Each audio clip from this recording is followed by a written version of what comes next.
हमारे फैमिली के दूसरे सदस्य जो कि हमारे साथ नहीं रहते, जो हमारे रिलेटिव्स हैं, वो हमारे फैमिली फंक्शन में, घर पे जो भी फंक्शन हो तो हमसे मिलने के लिए आते हैं। The birth of a child और naming ceremony, birthday, marriage, festival and house warming ceremony are some occasions that all family members celebrate together. और जैसे कुछ फंक्शन है, यदि किसी घर में कोई नए बच्चे का जन्म हुआ है, यदि उसके नामकरण का फंक्शन है, किसी का बर्थडे आ गया, किसी की शादी हुई, कोई त्यौहार हुआ, तो जो भी फंक्शंस होते हैं इन सब में सारे मेंबर्स साथ में मिलकर सेलिब्रेट करते हैं। Sometimes grand parents need a little help to maximise the fun and minimise the stress. अब कभी कभी ग्रैंड पेरेंट्स को ज़रूरत होती है कि उनका जो लाइफ में जो इन्जॉयमेंट है उसको बढ़ाया जाए, उनकी स्ट्रेस को कम किया जाए। Special food is being prepared for the occasions. और क्या होता है कि हर ओकेजन पे कुछ ना कुछ नया स्पेशल फूड बनाया जाता है। जैसे कि दिवाली पे अच्छा स्पेशल फूड बनता है, जो मुस्लिम्स है तो ईद में उनके लिए स्पेशल फूड बनता है। तो जो भी हमारे ओकेजन्स आते हैं उसमें फेवरेट हमें जो भी पसंद चीज़ें वो बनती, जैसे कि किसी का बर्थडे है तो बर्थडे पे उसकी स्पेशल जो भी खाने की चीज़ें वो बनाई जाएंगी। तो हर ओकेजन पे कुछ ना कुछ नया खाने को बनाया जाता है। We also share our joys and sorrows with our relatives. हम हमारी खुशियाँ और गम भी हमारे रिलेटिव्स के साथ शेयर करते हैं। अब देखिए नेक्स्ट एक्टिविटी फिर अगेन आपको करना है। On what occasion did you meet your extended family members recently. Recently मतलब फ़िलहाल में ही, मतलब कुछ दिनों पहले आप अपने एक्सटेंडेड फैमिली के मेंबर से कौन से ओकेजन पे मिले थे, कौन से त्यौहार पे मिले थे। जैसे कि अभी दशहरा गया तो दशहरा पे मिले होंगे। तो जो भी फेस्टिवल आपका गया आपको यहाँ पे वो लिखना है। Describe the experience you have at such family gathering. फिर आपको आपका एक्सपीरियंस लिखना, आपको अच्छा लगा, कितना मज़ा किया आपने, आपको यहाँ पे अपना एक्सपीरियंस 2 लाइन में लिखना है। Next learning from family members. अब फैमिली मेम्बर्स से हम बहुत सारी चीज़ें भी सीखते हैं। और family learning supports parents, grand parents and other family members to be an active part of their children's learning as well as becoming learners themselves। अब फैमिली लर्निंग में क्या होता है, हमारे दादा दादी, मम्मी पापा, दूसरे फैमिली मेम्बर्स से हम काफ़ी सारी चीज़ें बच्चे सीखते हैं। कुछ चीज़ें बच्चे सीखते हैं बड़ों से, तो कुछ बड़े सीखते हैं बच्चों से।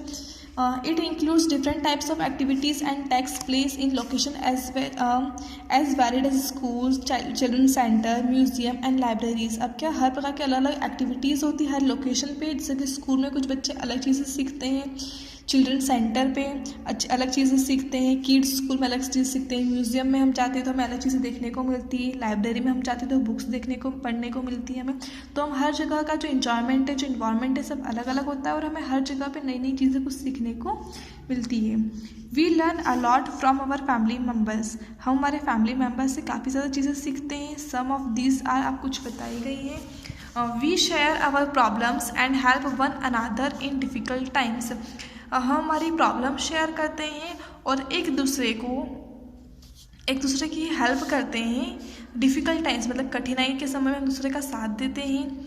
We learn good values from our families. हम हमारी फैमिलीज से अच्छे विचार, अच्छी सोच वगैरह हम सीखते हैं कि हमें हमारे अंदर जो नैतिक विचार हैं, जो हमारे अंदर क्वालिटीज़ हैं, तो वो अच्छी हो, हमारा स्वभाव सभी के प्रति क्या हो, अच्छा हो। We share our joys and sorrows with our relatives. हमारे रिलेटिव्स हमारी खुशियाँ भी बांटते हैं, हमारे गम भी बांटते हैं। जैसे किसी का बर्थडे हो या किसी का जन्म हुआ तो सारे रिलेटिव आपके घर पे आते हैं। यदि किसी की डेथ हो जाए तो भी रिलेटिव्स आपके घर आते हैं। मतलब रिलेटिव्स जो है सुख दुख दोनों ही आपस में बांटते हैं। We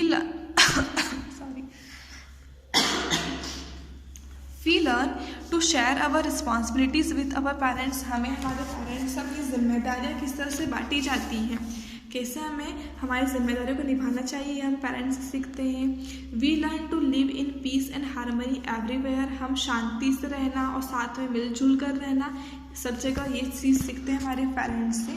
next taking decisions in the family. अब फैमिली में डिसीजन, निर्णय कौन लेता है, कुछ चीज़ डिसाइड करना होती है तो वो कौन करता है। The family group decision making service offers meetings involving the extended family of a child. अब जब भी फैमिली में कुछ डिस्कशन होता है, जब भी कोई डिसीजन लिया जाता है तो फैमिली के मेम्बर्स सारे इकट्ठे होते हैं, एक्सटेंडेड फैमिली के मेम्बर्स भी इकट्ठा होते हैं वहाँ पे। It is also known as family group discussion. इसे फैमिली ग्रुप डिस्कशन भी बोलते हैं, जब हम घर में सब लोग आपस में बैठ के बातें करते हैं। यदि आपके घर में कोई कुछ ओकेज़न करना रहता है या कोई सेलिब्रेशन करना रहता है आपको, या कहीं जाना रहता है आपको, तो आपके सारे फैमिली मेम्बर्स बैठ के आपस में बातचीत करती है, समझती है और फिर डिसीजन लेती है। तो उसी तरह से इसको हम क्या बोलेंगे, family group discussion. The family meetings can help a child who is having difficulties by bringing the family together to make plans and supporting those looking for them after them. अब फैमिली मीटिंग्स में क्या हो सकता है, वो help करते हैं, आपस में डिस्कशन करते हैं। यदि किसी बच्चे को बड़ा करने में या उसके फ्यूचर के बारे में सोचने में, उसकी देख रेख करने में कोई प्रॉब्लम आ रही है, तो फैमिली मेम्बर्स आपस में बैठ कर डिस्कशन कर सकते हैं, तो हमें किस तरह से बच्चों की परवरिश करना चाहिए, क्या उन्हें सिखाना चाहिए, क्या प्रॉब्लम आ रही है। Mala's father plans to buy a car. अब माला के पिताजी कार खरीदने की प्लानिंग कर रहे हैं। He spoke to Mala's mother about it. उन्होंने माला की मम्मी को इस बारे में बताया।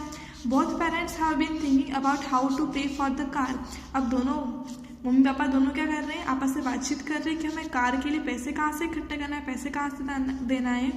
दे decided to consult with their family members. उन्होंने क्या डिसाइड किया कि हमें हमारे फैमिली मेम्बर्स, दूसरे जो एक्सटेंडेड फैमिली के मेम्बर्स हैं, उनसे हमें डिस्कशन करना चाहिए। Once they talk to their family members it became easier for them to take a decision. यदि हम किसी से सलाह लेते हैं, आपस में बातचीत करते हैं, तो हमारे लिए डिसीजन लेना आसान हो जाता है। Next, family values and traditions. अब फैमिली की कुछ मूल्य, उनके विचार होते हैं, कुछ ट्रेडिशंस रहते हैं जो कि हमें फॉलो करना होते हैं। Family traditions create good feelings and special moments to remember. अब फैमिली की जो ट्रेडिशंस, जो रीति रिवाज हैं, वो हमारे अंदर अच्छी फीलिंग्स लाते हैं, और हमारे यदि हम रीति रिवाज फॉलो करते हैं तो बहुत सारी मेमोरीज भी हमारी उससे बन जाती है। They are fun things to do. काफ़ी ज़्यादा मज़ा भी आता है उन चीज़ों को करने में। Enjoying this time together as a family will create positive emotions in each member.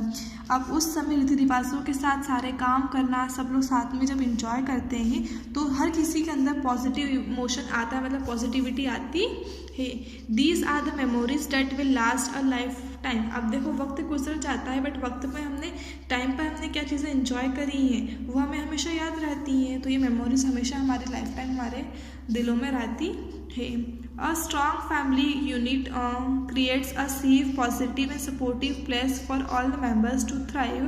अब यदि एक स्ट्रॉन्ग फैमिली, तो उसकी पहचान क्या रहती है कि उसमें सब लोग आपस में बहुत प्यार से रहते हैं, सब लोग आपस में अच्छे से एक दूसरे की रिस्पेक्ट करते हैं, कहना मानते हैं और सब कुछ शेयर करते हैं। तो ये क्या है, बहुत सपोर्टिव फैमिली रहती है, सभी मेंबर्स के लिए सपोर्टिव रहते हैं, हर कोई पॉजिटिव रहती है, वो फैमिली सुरक्षित भी रहती है।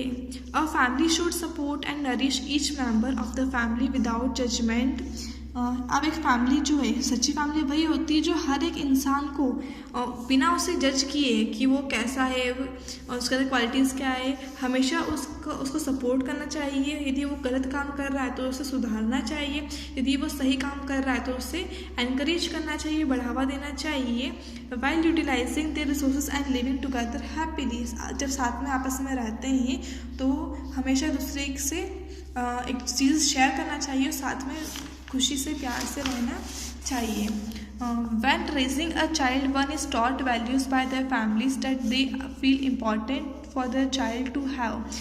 अब जब बच्चे की परवरिश करते हैं तो पेरेंट्स जो है उनकी परवरिश उनके मम्मी पापा ने की थी, तो उन्हें उनसे सीखने को मिलता है कि हमें किस तरह से बड़े हेल्प करते हैं, किस तरह से बच्चों की परवरिश करना चाहिए। जैसे कि आपकी फैमिली मेम्बर्स में भी दादा सिखाते होंगे मम्मी पापा को कि बच्चों से कैसे बातचीत करना है, कैसे ट्रीट करना है। Traditional values that are important in the family are honesty, trust and to have respect for others. अब ट्रेडिशनल वैल्यूज़ कौन से इंपॉर्टेंट है फैमिली में होना चाहिए, जो कि है ऑनेस्टी, ईमानदारी, ट्रस्ट, एक दूसरे पर विश्वास होना चाहिए, and to have respect for others, एक दूसरे की रिस्पेक्ट हमें करना चाहिए। Life skills, we should love all the members of our extended family and care for them. हमें हमारी फैमिली के सारे सदस्यों से प्यार करना चाहिए और उनकी देखरेख करना चाहिए। Family get together brings us close to our extended family.